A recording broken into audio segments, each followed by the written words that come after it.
East West মেট্রোতে পুজোর সময় কিন্তু 15 লাখ লোক হলো। ঠিক আছে, আপনারা কিন্তু, আমি কিন্তু ভাবতেই পারিনি যে 15 লাখ লোক হবে। তা 15 লাখ লোক এই 4-5 দিনে কিন্তু মারাত্মক ভাবে হয়ে গেল, কেনাকাটা থেকে শুরু করে কিন্তু অনেক জায়গাতেই মানুষ গেছে ঠাকুর দেখার জন্য। 15 লাখ লোক হলো।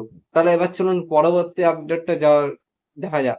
আর পরবর্তী আপডেটে যাওয়ার আগে অবশ্যই ভিডিওতে লাইক করে, চ্যানেলটিকে সাবস্ক্রাইব করে, পাশের বেল আইকনটা অল করে দেখতে থাকুন পুরো ভিডিওটা। আর লাইক শেয়ার অবশ্যই করবেন। তাহলে চলুন পরবর্তী আপডেটটা দেখা যাক। দীপাবলিতে কিন্তু আরো একটি বন্দে ভারত এক্সপ্রেস ট্রেন চলবে, যেটা কোথা থেকে চলবে সেই আপডেট এখনো পাওয়া যায়নি, কিন্তু বন্দে ভারত এক্সপ্রেস চলবে, সেটা আপনারা কিন্তু ঘুরতে যেতে পারবেন। আর যদি এই রিলেটেড কোনো নিউজ আমরা পাই কবে থেকে চলবে বা এটা কোথা থেকে চলবে, তাহলে কিন্তু আপনাদেরকে জানিয়ে দেবো। এর জন্য কি করতে হবে, অতক্ষণ কিন্তু আপনারা সাবস্ক্রাইব করেননি, সাবস্ক্রাইবটা করে দেবেন প্লিজ। আর লাইক না করে থাকলে অবশ্যই করে দেবেন, যাতে আরো 5টা লোক জানতে পারে। ঠিক আছে, তাহলে চলুন পরবর্তী আপডেটটা দেখা যাক।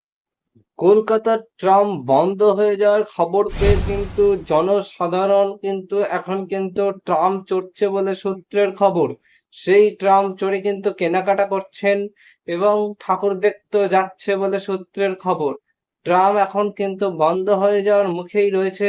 দুটো লাইনে, একটি হচ্ছে শ্যামবাজার থেকে ধর্মতলা, ধর্মতলা থেকে কোথায় জানি যেতে, ওটা আপনারা কমেন্টে লিখবেন, আমি আর বললাম না। ঠিক আছে, তো দেখবো কতগুলো কমেন্ট আসে। এই ট্রাম কিন্তু জানি যে বন্ধ করে দেওয়া হচ্ছে, কিন্তু এখন কিন্তু ট্রামের মাধ্যমে কিন্তু অনেক লোক কিন্তু হচ্ছে। ঠিক আছে, মিনিমাম কম করে 2000 লোক তো হচ্ছে প্রতিদিন। তাই আপনারা, ট্রামটা বন্ধ হয়ে গেলেই ভালো হয় নাকি চালু থাকলে ভালো হয়, অবশ্যই সেটাও কমেন্টে জানাবেন। আর ভিডিওটা দেখার জন্য অসংখ্য ধন্যবাদ সবাইকে।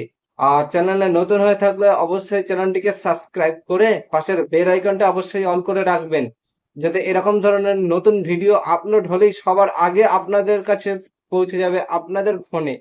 তাহলে দেখা হচ্ছে নতুন কোনো একটা ভিডিওতে, ততক্ষণের জন্য সবাই সুস্থ থাকবেন, ভালো থাকবেন।